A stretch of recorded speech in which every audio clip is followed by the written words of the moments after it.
to human beings. If you live there, you won't.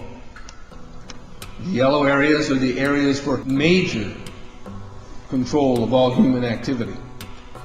If you live there, you won't. The black dots are the smart growth zones. That's where human beings are to be stacked and packed in small living units along rail tracks.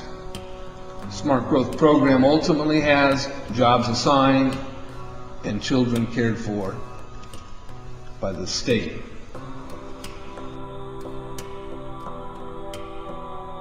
And in conjunction with Codex Alimentarius, food will be limited and water consumption will be decreased to 10 gallons per day per person. That is over a 90% reduction in people's average daily water consumption. And along with shortages of food and water, the food we will be provided with will be genetically manipulated and nutrient deficient. Genetic manipulation of food causes complications in metabolizing and utilizing food for energy. In June of 2003, scientists reported that the gene sequence of the inserted genes into crops had actually changed their order, that had re-scrambled. So the genetic inserts are not stable. Another laboratory confirmed this and found that it had changed in the same varieties in different ways that they had tested. So not only is it unstable and changing, it's not even uniform in the way it's changing. This is incredibly dangerous. Nutrient deficiencies due to Codex's planned vitamin and mineral ban will cause billions of preventable diseases. Both of these will ultimately lead to billions of deaths. The question is then, how do they do it? How in the world are they getting this agenda from the international level down to the local level? Well, they've got a plan for that too. Now, on the environmental side, there's probably a number of different plans, but from the environmental side, you have an organization called the IUCN, the International Union for the Conservation of Nature. Been in existence since the United Nations was created. It's not part of the United Nations Charter. It's a scientific advisor to the United Nations. But through the IUCN, such programs as ecosystem management, American Heritage Rivers, the Clean Water Initiative, the Endangered Species Act, and all the rules and regulations of the EPA, U.S. Fish and Wildlife Service, the U.S. Forest Service, the U.S. Park Service, and so forth. They also discuss property rights in this particular document. They say that property rights are not absolute, they're not unchanging, they're not inalienable like our Constitution and the Declaration of Independence of the states. Rather, they are a complex, dynamic, and shifting relationship between two or more parties over space or time. In a biocentric approach, says the IUCN, the rights of nature are defended first and foremost on the grounds of the intrinsic value of animals, plants, rivers, mountains, and ecosystems, rather than simply on the basis of the utilitarian value or benefit to human beings. In other words, nature comes first. Nature's needs comes before man's needs. In a religious context, it's called pantheism, the belief that nature is God. It goes on to say, even worse, people are then members of a community of beings, like human beings, living and non-living. So a rock is now elevated up to the status of a human being, and they are both equal in the eyes of this belief system. It's not hard to imagine that if you believe that humans are the cause of all the Earth's problems, that we're overpopulated. They give two solutions, and only two, to this problem. The first is that it's estimated that an agricultural world in which most human beings are peasants should be able to support 5 to 7 billion people. Well, folks, we have 6 billion people right now. That means all of us in this room, or nearly all of us in this room, are going to have to become agrarian peasants if we use this solution. In contrast, they go on to say a reasonable estimate for an industrialized world society at the present North American material standard of living would be 1 billion people. So if we wanted to maintain our current standard of living, we would have to reduce the Earth's human population by somewhere around 70%. In 1970, just 3 years after the publication of the Iron Mountain Report, which calls for, if we're going to create a world government, we can no longer use war as a mechanism to cause fear amongst populations and therefore allow us to control the behavior of populations through fear.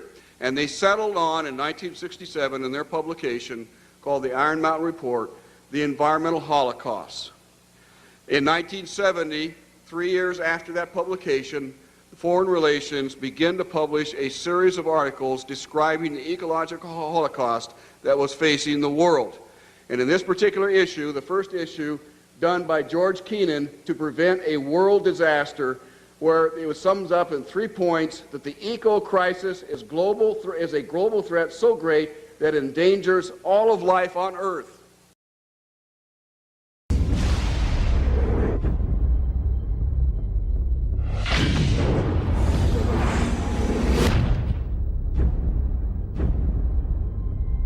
If you look at the 10 hottest years ever measured, they've all occurred in the last 14 years. And the hottest of all was 2005.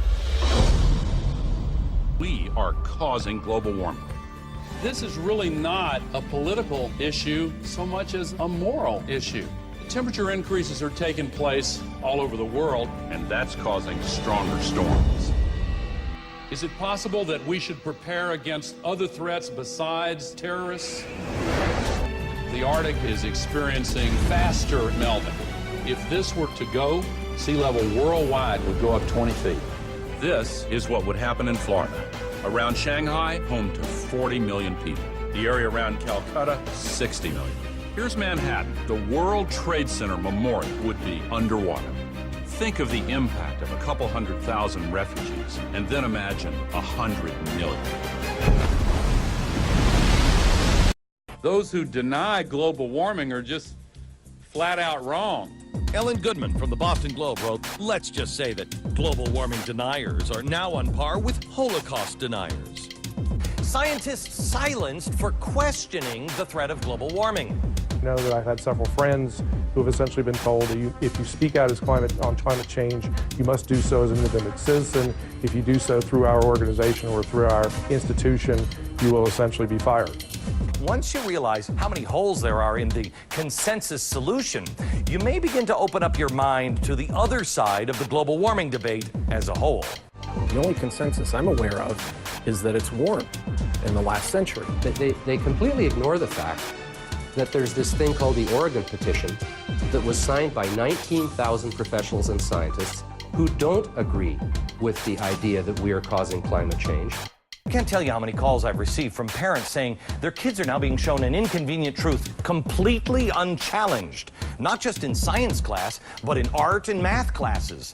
I have to speak out and say that the science we have is still incomplete. And the science we're being told by the IPCC is really incorrect science.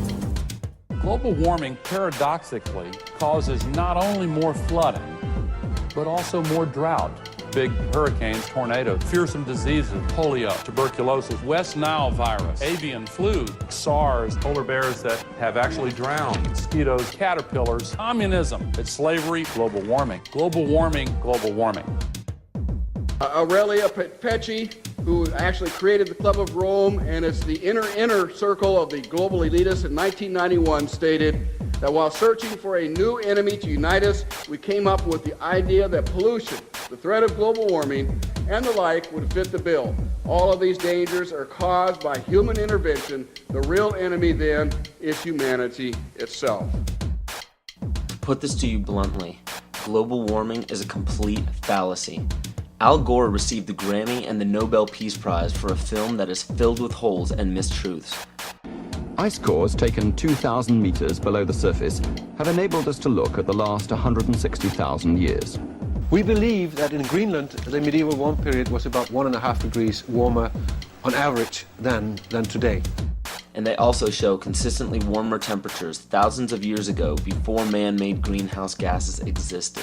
Approach our time, we can see that in the period between 4,000 years ago and back to the period 2,000 years ago, which is actually the Roman age, the temperatures have been decreasing in